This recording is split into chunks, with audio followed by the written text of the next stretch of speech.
You know, if the dollar were a personality, I bet it would be tired. As I always say, the ears of dollar would be aching it because the dollar don't hear up, as people say in Pidgin. And yet again, we're talking about the FX. And it's very important to our economy. Yes, we import, we export as well, but we're more import-oriented, and that affects our economy, affects inflation, affects production, affects a whole lot of things. That's why we're seeing cost of living rising, partly as a result of that. And this morning, we'll be talking about some of the measures being taken by the government. I think well, top on the list, or the most recent one, is the action taken on some of those cryptocurrency apps and the rest. It's gotten a lot of Nigerians talking, young and old. This morning, we're delving into all of those measures and how it's impacting on, you know, the dollar Naira conversation and perhaps what we may be missing. We have joining us on the show this morning, Rume Owi, who is a financial market analyst. Good morning, Rume. Good to have you on the morning brief. Good morning. You know, I saw a post you put up, just to put it out there, and I know how vested a lot of young Nigerians are in, you know, the cryptocurrency apps, Binance, and all of that. And, you know, some of the things you said essentially re-echoes what a lot of Nigerians have said, that, you know what, either banning, restricting access, or what have you is not the solution. And I think you listed some other things. Let's focus on insecurity. Let's focus on others. Yes, I did my research. I'm sure you're wondering, how did you see all of that? So speak to us about the measures you have seen so far. Let's just pick each of those measures, particularly by the CBN, whether this one is the NCC or what have you, and talk about how you've seen it impact either positively or negatively on the FX market. Thank you very much. This is a very, very good one. We're discussing crypto because years back, I don't think we want to have that opportunity to do that on national TV. The opportunities in the industry is quite enormous, and from the ban in 2021 to now, we've lost a whole lot. So coming back again to say crypto is a problem, it's also a challenge because the players in this industry globally, a lot of them want to come to Nigeria to do business, which will help young people to be gainfully employed. With all of the issues happening now, my reservations on this issue is just a narrative that is flying around to make the crypto industry look in a certain way, which I'm not comfortable with. There's a lot of challenges in our country. I'm in Nigeria. I don't have any other country. I love the country, and these are concerned that our currency is being manipulated by some certain persons in the industry. We have our challenge in the crypto industry, but I don't think there is enough for us to say crypto is the problem. The P2P market is a problem. I was looking at the data about two nights ago about countries that actually trade their indigenous currency for Bitcoin. Nigeria is about 17, according to CoinHill. So it comes to mind, South Africa is even ahead. A lot of young people are looking for ways to trade, then gain profit, then switch it to the stable coin, which is what is being traded in the P2P platform. It's a marketplace by Binance. There are other platforms that has it, but Binance seems to be very popular because the Bureau de Change guys or the FS guys usually go there to check the rate and benchmark to give a conclusion, that this is what they're also going to do. So I think it's more of a data issue. So doesn't that speak to, pardon me, doesn't that speak to the point which is being made, that a lot of this is speculation, is not really backed by anything tangible? Speculation, people essentially trying to make profits off it, and it doesn't have proper data backing. In fact, it's been said time and again that our currency is currently undervalued. So do you agree? Are you saying you disagree with that? Well, the fact that we don't have proper data for our industry, the crypto industry? No. For the value of the Naira, it's not really as a result of what we call demand and supply. Yes. A lot of it is as a result of speculations. People just essentially undervaluing the Naira so they can make a lot of profit. So I'm asking, is it that you don't agree with that, particularly the measures taken by the government, and say, you know what, don't try to be looking at this one to set your value. Let the value of the Naira be decided by demand and supply. So I think the medium taken by government to make sure we have the right value, it's in place, but it's a bit is a bit tough for certain part. So for the crypto part, it's a bit tough because it looks like, oh, we are the cause of this issue. You know, yeah, and we are really not, you know. So, but prices are supposed to be actually determined by demand and supply, really.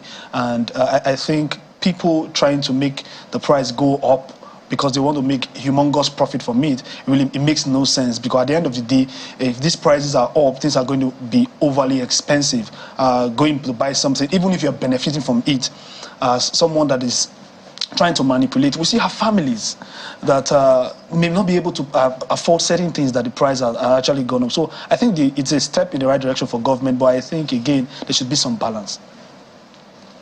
So in analyzing how this plays out for you as a person, so some people have said that this is a knee-jerk approach by the government.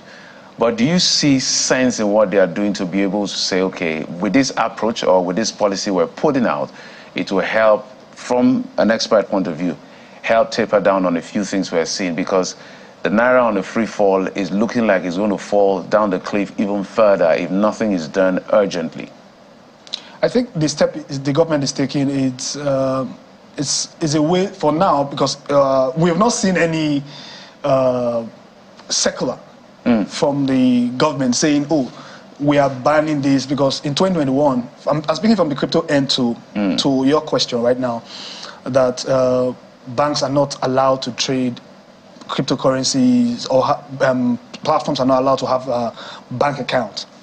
We haven't really seen any official, I don't know, I'm still trying to check all of that, you know. So, but in all of this, the fact that the news is out there, peradventure, that could send shockwave to the bad actors to say, okay, it seems it's like this, no longer favoring us. Maybe that could also come down. But on the flip side, it's going to make a lot of people don't see an opportunity coming into the crypto industry well in Nigeria, because there's supposed to be, if you ask me, a way where key stakeholders and government sit down to say, okay, this is how we need to do it. Peradventure have a kind of regulation so that people don't go, because now Binance is now looking like the new Aboki FX. So when it was banned then, people now see the opportunity now that, oh, these guys are giving us rates. So it's a data issue. They just want somewhere they can go and see that the rate is like this, then they go. In fact, I don't think any of these bureau de change people are going to sell dollar for you for 1,500. They are not. But when you want to buy, they'll go to some of these P2P platforms to check the price and say, oh, this is what the price, and sell for you, which is really not good. But I think government is doing the right thing, but it's still a bit tougher. So if you were, sorry for cutting in, if you were to sit with government and have this conversation as a stakeholders, what would you be proposing? So I'll be proposing a situation whereby we'll be having a cap for rates. So although we are saying that in Nigeria we have a floating rate, right? Yeah. So there's a need for a lot of sensitization on all the players that are involved to say, okay, come on your platform, there need to be a certain cap for this, so that people come in to do, or peradventure, if those want to check, they see that it is not moving at will. Because people, maybe somebody has, on the P2P platform, what usually goes on lately is people go there and they see maybe someone has a huge amount of liquidity to sell. He caps it away very far. Let's say 1,700. He puts his own or hers for 1,800 and something to sell maybe like 5 million naira worth. You know that. Or it might be that is an artificial price advert on its own. You might not even buy it, but the process of buying it, the person just cancels it, but it has actually pushed the price up, which is very wrong. So the government, I will be advising that government should meet these key players and say, put a cap to your stuff. So when someone goes there, he sees that, oh, this is the price, and it's not fluctuating the way it ought to be. But when you say put a cap to the pricing, right? Yeah. The rate. Yeah. Are you saying put a cap both for the BDCs and the banks, a uniform rate? No, so I'm saying because now, like I said, since the issue is a data issue, that BDC guys go to check the P2P on Binance to get rate, so it's more like a dashboard for them. Put a price for the P2P guys on Binance, so that anybody coming to check to get rates to do transaction knows that they cannot really go higher than higher than the what is data that they find. Yeah, but you know the official rate is quite lower. Yeah. So, but aside that, since it's the unconventional way, people want to just make profit and speculate. All right. So I know you have said that the Binance, those who offer Binance services are not responsible, you know. But when they go to you to find out what the rate is, and there is a demand for your product, don't you think that it, to an extent, contributes to the volatility in the market? And you know, because we're not a producing nation, the economy is not mature for the participation of Binance. Hence, the value of what government is trying to achieve by banning the services of those who offer crypto products. So I think I don't know if I get your question very well, but I think we should focus more on producing right here in Nigeria so that we can, in a nutshell, where we can actually attract more FX to us so that we can do a lot of things to attract FX from other parts of the country, other parts of the world to our country, so that we build on our currency rather than looking at a way where we could solve a problem that has been lingering for a long time because this is going to be short-lived, and the prices are going to go off the hook again. So in a long we should be looking at long term. We should be using Nigerian-made products. We should be encouraging people to produce things here, very basic things that we can use, so that all of that can make our currency stronger, rather than come up to say, oh, this is this, because now after this it might be business as usual, which might not favor the price going down. I heard this analogy, and I just tried to test it on the show this morning. So someone said, well, the situation is like a farmer who isn't producing as well. There's famine or different things responsible. And there are people ripping off that farmer, you know, just taking from the farmer, taking advantage of the farmer. The little that the farmer is producing, they're essentially taking advantage of it. And farmers like, can we just stop this? And people say, no, produce more. Once you produce more, you know, all of this will stop. And the person just likened it to what's happening right now. So a lot of people are saying, how about we just produce more as an economy, then all of these issues would stop. But the truth is, which I would ask you, is a lot of people are ripping off the economy. The simple question is, why can't people use bank rates to trade? The bank rate today is 1,500 Naira. Why can't people do that? Why do people choose to do 1,800 or peek at what Binance is saying? I say, oh, Binance is saying 2,000. Make my own 2,000 Naira quickly. In fact, let me just make it 2,001 just to make extra profit. Why is that mentality so rampant? What's wrong with 1,500? I think it's a thing where we need to have a conversation around how much do we even love this country? You know, because the truth is that everyone wants to make money at the expense of the country, and it makes no sense. Because at the end of the day, if this goes up, I saw on someone's status the other day that says it might just be that the Naira will get to 2025 before we get to 2025. Oh dear, that's dangerous. You know, so that is not what I wish for, because it's obviously going to affect us. So I'm looking at the situation whereby there should be a reorientation, right? I was really pissed at OGs in the financial space, in the crypto space, saying, "Oh, I'm sorry." Yeah. For the purpose of other people, what does OG mean? so OGs are guys that are really up there in the industry. Okay. Yeah. Early guys that are in this industry for a while now. Oh, yeah, old guys. All right. Yeah. Is that in full form means old guys? All right, just to be clear, so we're not, there's no ambiguity. You know, so I'm really not happy. You see their post on their status, oh, the price of Naira to the dollar is going to 1,900, because these guys, they have followers. As you're doing that, you're actually making their followers to also speculate. So I'm like, come on, what is this? What's of this importance to Nigeria? What are you doing? You are making people feel that they have to go get some of these things and hold it down. Buy some of these assets and hold it down. You know, it doesn't make any. So we need that reorientation. Nigeria is our country.